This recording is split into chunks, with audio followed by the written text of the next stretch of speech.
Hello, welcome to the training.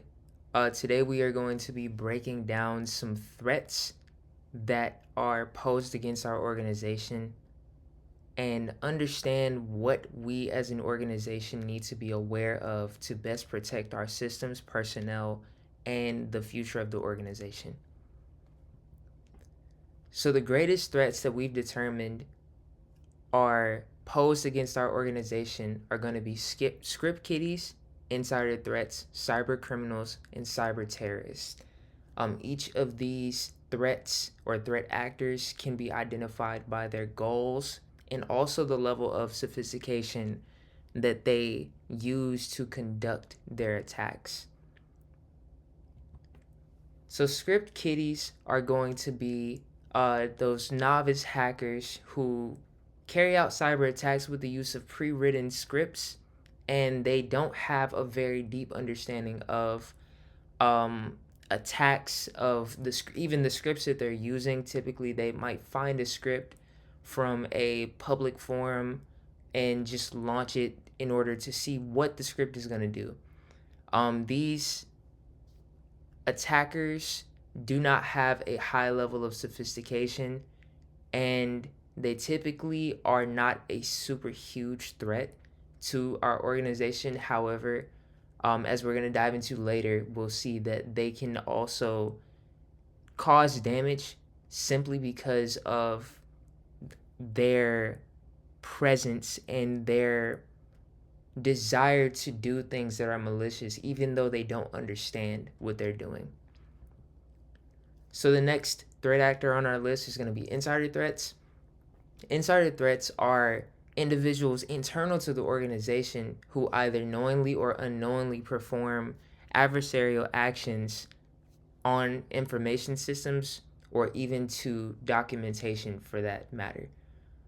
They may or may not possess a high technical level of sophistication for systems, but that regardless is not always needed for them to carry out attacks. Um, Insider threats can typically be one of the most harmful means of being attacked simply because insider threats don't need to force their way into an organization. They're already around the data, they're already around the systems, they already have credentials. And so the opportunity for them to do something malicious is much greater and can come at a much higher price in the long run. Cyber criminals are going to be those individuals who are out there in the world and they are performing illegal activities on computer systems with the ultimate goal of making money. So financial gain is going to be one of their biggest motives. And because of this, their primary targets in this list, we have individuals, small, medium-sized businesses, organizations, and critical infrastructure. Typically, any person or organization is on this list, regardless of what they have to offer. As long as the cyber criminal can assess their long-term value for attacking, there's not very many places they won't attack. And cyber criminals typically are going to be organized. They're going to have a very, very high level of technical sophistication, and they're going to use various means to accomplish their purposes. Similarly, cyber terrorists would be a threat that conducts premeditated attacks to damage or disrupt various forms of critical infrastructure. These attackers are going to be very highly technically capable. They're going to use various means to conduct their attacks as well, and their motive is simply to disrupt or destroy critical infrastructure, which would include our organization since we are in a hospital, and our environment is very much so considered critical infrastructure. We provide medical support and different services to the public. And so this would be a threat for us to be continuously aware of as an organization. And so, some degrees for assessing the seriousness of these attackers' methods, it can be broken down to the lowest concern and the highest concern. So, for a script kiddie, we might typically see man in the middle attacks, um, which would imply that the script kiddie might be an example scenario. For example, script kiddie could be a teenager. He has his laptop. He's visiting a family member in the hospital, but he's also learning cybersecurity, or he's learning how to use hacking tools. And so while he's in the hospital using public hospital Wi-Fi, it's a shared network, public Wi-Fi network. So everyone who's using it is accessing the exact same access points.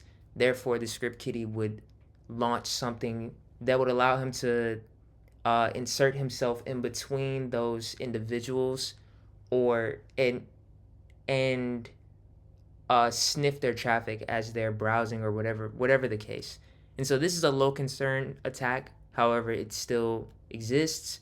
A high concern attack would be if they were trying to brute force systems, if they were able to um, discover a device on the network that prompted for credentials, maybe say a router, or an access point, and they wanted to try to gain access to it. If they were to continuously try to guess that password using password cracking software, then this could be a high concern for the script kiddie threat actor. So next on the list we have insider threats. The lowest concern for us with insider threats is going to be weak passwords.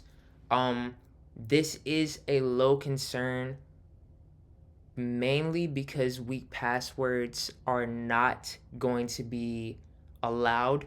Our password configurations that we have are going to enable us to enforce, either via group policy or whatever other means that we decide to do so. It's going to enforce those strong password configurations, so that will not be a huge problem. However, with the various means of portals that we have for our healthcare system, there is a possibility for weak passwords, and those weak passwords being compromised in other areas that could lead to a compromise on our systems. And so, for insider threats, the highest concern would be deliberate sabotage of medical inventory. I mean, for an insider threat who has complete access to internal resources, all of the machines, all of the information systems within our sphere of organizational resources, insider threats could do some huge damage if they were to deliberately sabotage these machines, whether to get revenge on a manager or supervisor, to whatever the case may be. Insider threats have a huge advantage in that they are not under anyone's microscope, and they're already authorized to be in the building. So next we have cyber criminals. Cyber criminals are, like we spoke about before, cyber criminals are going to be those external threats where their primary goal is going to be, how can we get money? How can we benefit or gain from this attack? And that's going to determine the worth of their carrying out the attack, essentially. So cyber criminals, the lowest concern for us is going to be phishing emails. The reason this is the lowest concern is because we have our trainings organization wide that we're enforcing that every member of this organization conduct phishing awareness and social engineering awareness training that's going to allow you guys to spot these emails, so that you never click on any malicious link, and never fall victim to these types of attacks. So that's going to be our lowest concern. For the cyber criminal, the highest concern is going to be ransomware, crypto lockers. In the event that malicious software was able to find its way onto the network and to lock out our systems, that would be a really, really bad thing, especially in the context of not having that immediate access to patient records, where we may have patients in intensive care units, patients who are in the middle of surgical procedures, and now their healthcare information or their um, health documentation is no longer accessible due to cyber criminals locking and enforcing ransomware on those files, which would not be a good thing at all. And so this would be the highest concern on our list of attack methods from these cyber criminals. And lastly, we have the cyber terrorists. And our lowest concern from a cyber terrorist is going to be DDoS attacks. Cyber terrorists, like we spoke about before, they are the cyber criminals. In a sense, they are cyber criminals, but they are trying to destroy things.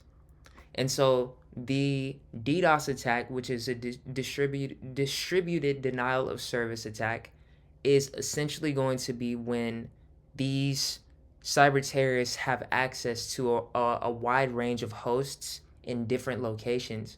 And these hosts are going to flood our systems. They're going to attempt to flood our systems and cause them to essentially become overloaded with trying to process requests or whatever method they use to launch this attack, which is going to cause our system's resources to become overloaded and the systems to no longer function as they should, which could limit the access to those systems, whether it be a healthcare portal or whatever the case. Which is not a good thing. But since these systems are public facing, this is a risk that we are aware of, and it could happen, but it falls into the low concern simply because it's not a detrimental point of failure for us. The highest concern for a cyber terrorist is going to be unknown zero-day exploits. Zero-day exploits are exploits that have not been previously discovered by threat intelligence parties or researchers. These exploits are unknown, and because they're unknown, they have unknown effects, and the consequences of an attacker using these exploits to attack our systems, we have no way of knowing the full depth of what it would look like to recover from one of these attacks. And so because cyber terrorists have the intention to destroy as much as they can, these zero-day exploits are something that we would not necessarily be able to prepare for. We would only be able to recover from, and as quickly as possible. So that merits this to fall under the highest concern for us. So what is a threat, vulnerability, and an exploit? A vulnerability exists when there is potential for a threat to take advantage of an exploit. And a vulnerability is any point of weakness in an organization or information system that could lead to a breach in security. A threat is anything or anyone who could compromise the confidentiality, integrity, or availability of data on an information system. And an exploit is when an action is performed to take advantage of a vulnerability. And so all three of these terms can be seen in conjunction with one another. You cannot have a vulnerability without an exploit, and a vulnerability cannot be exploited without a threat. And so all three of these terms are in some ways synonymous with one another. And this concludes the presentation. Thank you so much for joining. I am prayerful that this has been beneficial to you understanding what we need to do as an organization to stay and prepare for these kinds of things happening to our organizational members, systems, and our people that we are responsible for protecting. Thank you very much.